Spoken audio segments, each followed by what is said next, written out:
Eh bien, bonjour à toutes et à tous. Ce matin, je voudrais partager avec vous la fin de ce chapitre euh, 5 de l'Épître aux Hébreux.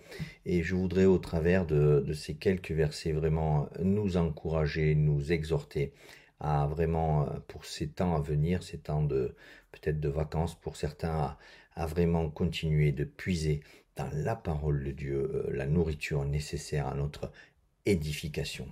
Donc la partie qui m'est réservée ce matin dans la lecture est la fin de ce chapitre avec le verset 10 en rappel, hein, ce verset qui nous rappelle que Jésus a été en effet déclaré grand prêtre, grand sacrificateur à la manière de Melchisédek.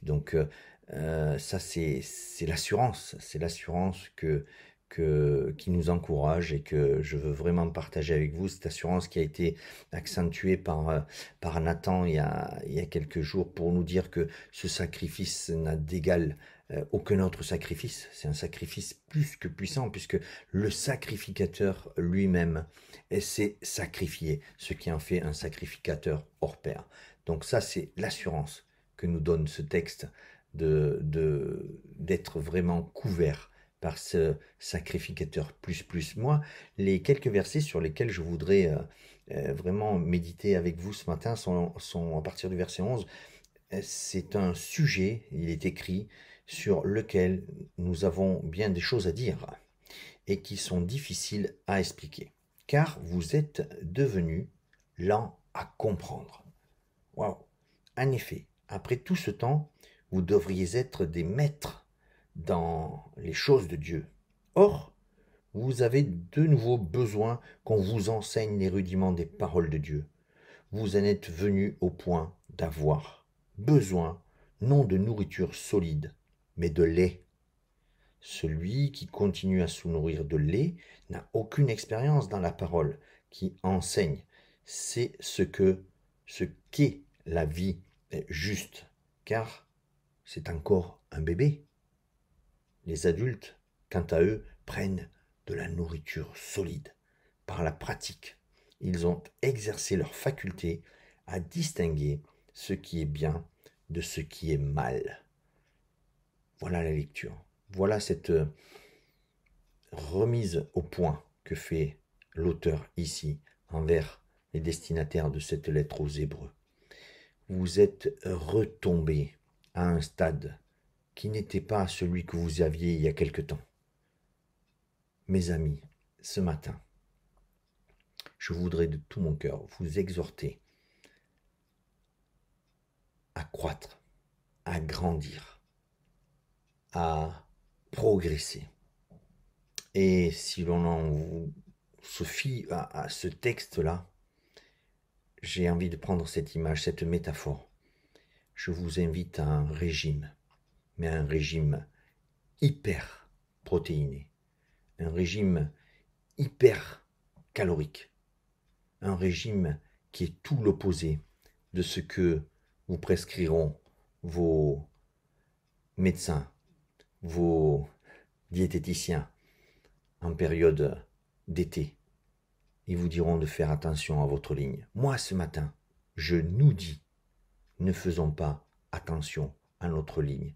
Bien au contraire, n'usons pas de restrictions. Ne nous mettons pas à la diète de la parole de Dieu. Car si ce reproche est fait aux Hébreux, c'est parce que du fait de se nourrir très peu de l'oracle de l'Éternel, de la parole de l'Éternel, alors ils ont perdu en compréhension, ils ont perdu en croissance, ils ont perdu en efficacité spirituelle. Mes amis, je vous mets au défi ce matin et pour les semaines et les mois de vacances à venir, pour ceux qui pourront prendre des vacances, passer du temps en famille, se relâcher un peu au niveau des activités. Ne vous relâchez pas au niveau de votre nourriture spirituelle. Ne nous relâchons pas. J'ai envie de dire en brandissant ma Bible que le congélateur est plein, le frigo est plein. il faut consommer et consommer à outrance cet enseignement. Et c'est vraiment ces choses magnifiques que nous pouvons tirer de la parole. Et comme le dit l'auteur ici, peut-être qu'à ce moment-là, nous serons en mesure de comprendre beaucoup plus de choses. Par exemple, que Christ est le sacrificateur des sacrificateurs, à la manière de Melchisédek. Il a un statut qui est au-dessus de tous les autres.